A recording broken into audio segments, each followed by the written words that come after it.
ശ്രീമന്നാരായണീയം ദശകം 25 നരസിംഹാവതാരം. വൃത്തം ശാർദൂല വിക്രീഡിതം. ശ്ലോകം 1.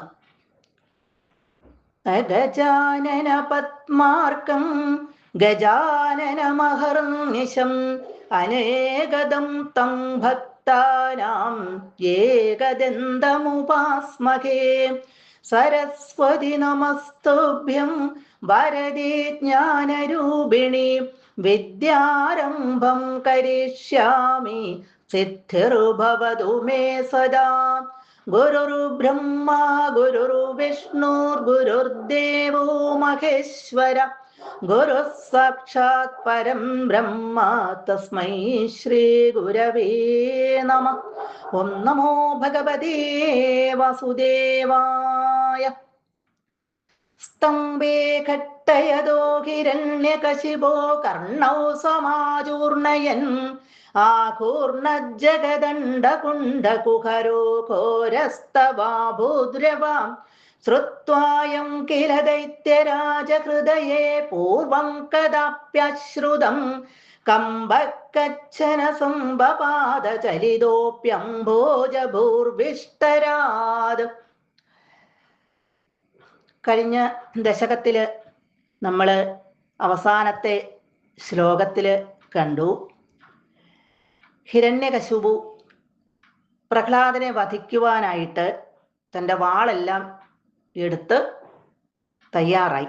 ആ സമയത്ത് പെട്ടെന്ന് പ്രഹ്ലാദനോടൊരു ചോദ്യം ചോദിച്ചു. വിഷ്ണു സർവവ്യാപിയാണ് എങ്കിൽ, എല്ലായിടത്തും നിറഞ്ഞു നിൽക്കുന്നവനാണെങ്കിൽ ഈ തൂണിലുണ്ടോ എന്ന് ചോദിച്ചു. പ്രഹ്ലാദൻ പറഞ്ഞു, ഈ തൂണിൽ മാത്രമല്ല, തൂണിലും തുരുമ്പിലും എല്ലായിടത്തുമുണ്ട്. സർവ ജീവജാലങ്ങളിലും ജീവനില്ലാത്തവയിലും നിർജീവമായവയിലെല്ലാം ഭഗവാനുണ്ട് എന്ന് പറഞ്ഞു.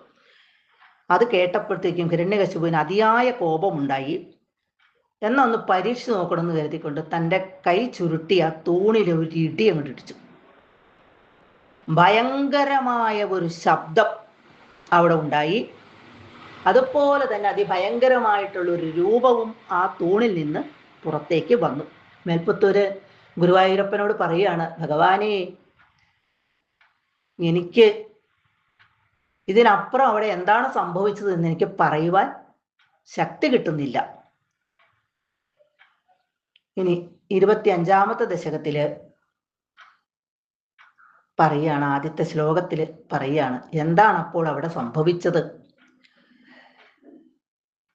ഇവിടെ ആ നരസിംഹാവതാരത്തെ ഭാവനയില് മേൽപ്പത്തൂര് കണ്ടു. എനിക്കൊന്നും പറയാൻ പറ്റുന്നില്ല എന്ന് പറഞ്ഞ് നിർത്തുകയാണ് ചെയ്തത്. പിന്നീട് എന്താണ് ഉണ്ടായത് എന്നാണ് ഇവിടെ പറയുന്നത്. സ്തംഭേ ഘട്ടയത. സ്തംഭേ, സ്തംഭത്തിന്മേൽ, അതായത് തൂണിന്മേൽ, ഘട്ടയത പ്രഹരിച്ച, ഇടിച്ച. ഹിരണ്യകശിപോ, ഹിരണ്യകശിപുവിൻ്റെ കർണൗ കാതുകളെ, സമാചൂർണയൻ, ചൂർണം എന്ന് പറഞ്ഞ പൊടിയാണ്, ഇവിടെ സമാചൂർണയൻ തവിട്ട് പൊടിയാക്കുന്നതും. കർണകഠോരമായ ഒരു ശബ്ദമാണ് അവിടെ കേൾക്കുന്നത്. അതാണ് പറഞ്ഞത്. ഇവിടെ ആ ഹിരണ്യകശിപുവിൻ്റെ ചെവി രണ്ടും പൊട്ടിപ്പോകുന്ന തരത്തിലുള്ള വല്ലാത്ത ഒരു ശബ്ദമാണ് അവിടെ ഉണ്ടായത്.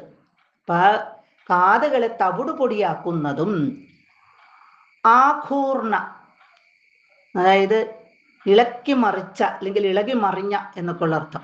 ജഗത് അണ്ടകുണ്ട കുഹര. കുഹര എന്ന് പറഞ്ഞാൽ ഉൾഭാഗമല്ല. ഈ പ്രപഞ്ചം ബ്രഹ്മാണ്ടം എന്ന് പറയുന്നത് ഒരു വലിയ പാത്രം, ഒരു മഹാപാത്രമായിട്ട് എടുക്കുകയാണെങ്കിൽ അതിൻ്റെ ഉൾഭാഗമെല്ലാം ഇട്ട് വട്ടം തിരിക്കുന്നതും, അതായത് ഇളക്കി മറിക്കുന്നതും, പ്രപഞ്ചം മുഴുവനും ഇളക്കി മറിക്കുന്നതും അതിഭയങ്കരവുമായ ഘോര, അതിഭയങ്കരവുമായ രവ, ഒരു രവം, ഒരു ശബ്ദം, ഒരൊച്ച. തവ അഭൂത്, തവ അവിടുത്തേതായിട്ട്, അങ്ങയുടേതായിട്ട്, അഭൂത് ഉണ്ടായി എന്ന് പറഞ്ഞാൽ അവിടെ സാക്ഷാൽ ഭഗവാനാണ് അവിടെ ആ തൂണിൽ നിന്നും പുറത്തേക്ക് വരുന്നത്. ആ ഭഗവാന്റെ ശബ്ദം ഹിരണ്യകശിപുവിന്റെ 2 കാതുകളും പൊട്ടിപ്പോകുന്ന തരത്തിലുള്ള ശബ്ദമായിരുന്നു. അതുമാത്രമല്ല, ഈ ബ്രഹ്മാണ്ടം മുഴുവൻ, ഈ പ്രപഞ്ചം മുഴുവൻ, 14 ലോകവും മുഴുവൻ ഇളക്കി മറിക്കുന്ന തരത്തിലുള്ള, വട്ടം കറക്കുന്ന തരത്തിലുള്ള അതിഭയങ്കരമായ ഒരു ശബ്ദം ഭഗവാന്റേതായിട്ട് അവിടെ ഉണ്ടായി.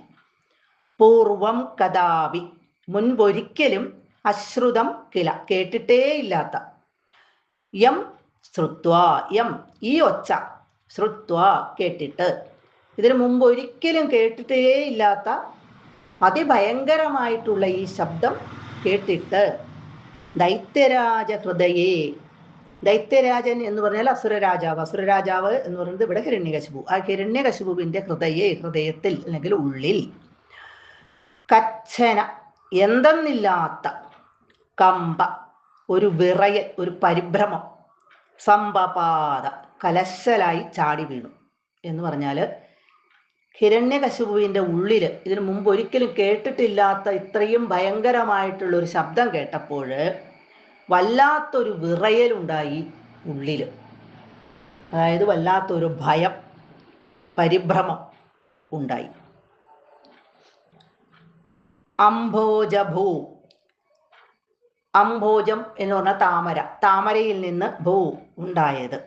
അംഭോജഭൂ അഭി, അതായത് ബ്രഹ്മാവ്, ബ്രഹ്മാവ് പോലും വിഷ്ടരാത് ചലിത, വിഷ്ടരാത് തൻ്റെ ആ ഇരിപ്പിടത്തിൽ നിന്ന് ചലിത, ചലിച്ചുപോയി, ഒന്ന് ഇളകിപ്പോയി.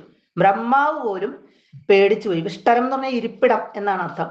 ആ ഇരിക്കുന്ന സ്ഥലത്ത് നിന്ന് ബ്രഹ്മാവ് പോലും ഒന്ന് ഇളകിപ്പോയി. അത്ര ഭയങ്കരമായിട്ടുള്ള ശബ്ദമാണ് ഇവിടെ ഉണ്ടായത്. സർവത്ര ഗോവിന്ദ നാമസങ്കീർത്തനം, ഗോവിന്ദ ഗോവിന്ദ.